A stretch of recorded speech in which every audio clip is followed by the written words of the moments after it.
that this accomplishment means something to the kids, right? Showing them that they can continue to push on and move forward no matter what. So this is an amazing achievement, right? It proves your dedication and commitment to yourself, which is big. I grew up just a few blocks from this club on Kagan and Ocean Avenue. And I faced some of the same temptations to do drugs that you've probably done, or you've probably experienced, right, in high school, right? Whether you're in junior high school or not, it's, hey, let's just hit it. Let's just do this really quick before class or after school.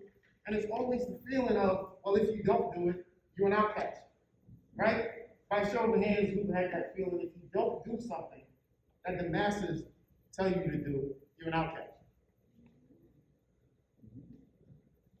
So what happened during my teenage years was that those feelings of not being a part of those groups controlled me, right? Because you wanted to be the cool kid, right? I wanted to be the person who got the Jordans, right? Who had the outfit. But when it got to drugs, it was, okay, well, do I drink? Do I smoke? What do I do at that point? Right? There was one difference between when I grew up, which was not that long ago when I was your age, to now. It's social media, right? Social media plays a major part of what influences our kids, right? And I'm looking back at the parents because, if you think social media was different when I was a kid, it probably wasn't even a thought when some of the parents were growing up, right? Right? It was, if we didn't go into the streets, then you didn't see it. But now, the image of drugs enter our home without us having control, right? So, what's also happened is the music, right? The music is not new, right? In the 80s, rap, 90s, rap, it's the same thing, but now it's a little bit more upfront, right? Would you say that, kid? Yeah. Right? There's some songs you dance to, and you don't even realize the words that you're singing. Right? Yep. Okay, say that again. Okay, so the problem is music then. It's not the gap in time. That's right. Yeah. That's right. but even now, I catch myself driving, and I'm like, oh, and listen, I'm a little older, so my TikTok dancing is not what it is. I'm like, oh, this hit. How do I do this? And I'm gonna say a line to the song, and I didn't catch it at first, right? Because again, I'm not hip to all these things. It said, Zanny bars, suicide doors, brand new bag. Anybody know that song? No. Oh, that's good. Zanny bars, talking about Xanax. In a song, this is the chorus in a song that you constantly sing, that's on TikTok, you hear it every day, and they make it dance. Right? There's another song, which I'm gonna say it's a part of the song. Smoking that Zaza. Right? I don't believe it. Like,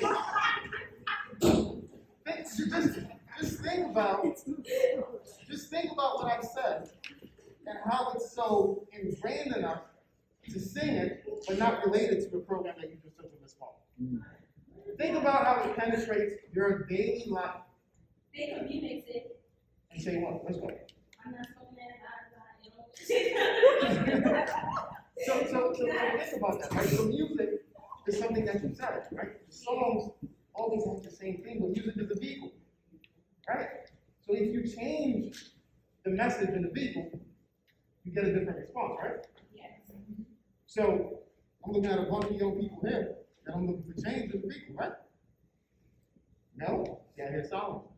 See, it's on y'all to make the change that we want. This is why this is so important of an accomplishment. That being said, again, I want to applaud all of you for completing this program. This was hard.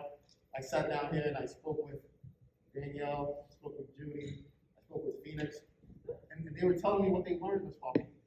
Right? They were educating me about a gateway drug. Ooh, I was like, ooh, this was good. They're going to be teaching this next year. awesome. Right? You told me you spoke to your grandmother about it, right?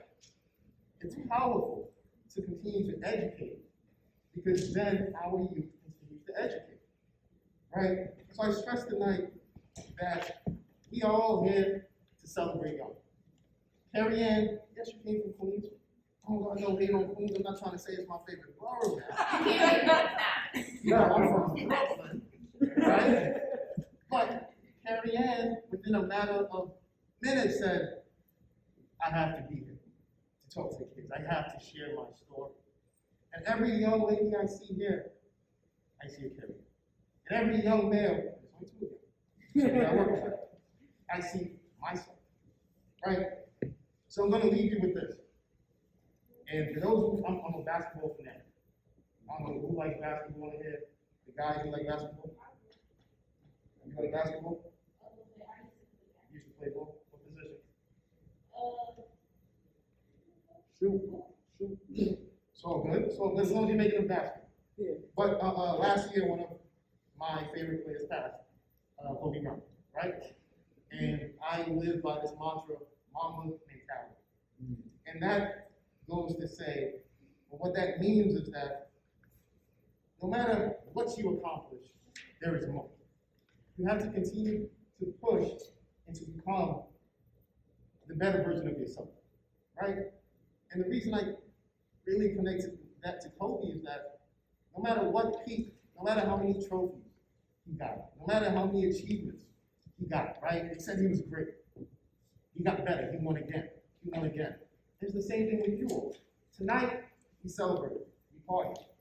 But tomorrow's the next day, right? And I'm looking forward to seeing all of you at the next graduation. I'm looking forward to seeing more people at the next graduation because, as Ms. Parker said, my challenge to you all is to pull in two people. Pull in two of your friends that went upstairs to play video games. Why not? So again, thank you all for having me. It is a pleasure to be a part of the Brooklyn Advisory Board. It's a pleasure to work within my community. It's a pleasure to work with you all. And again, I know this is social distance. I just can't wait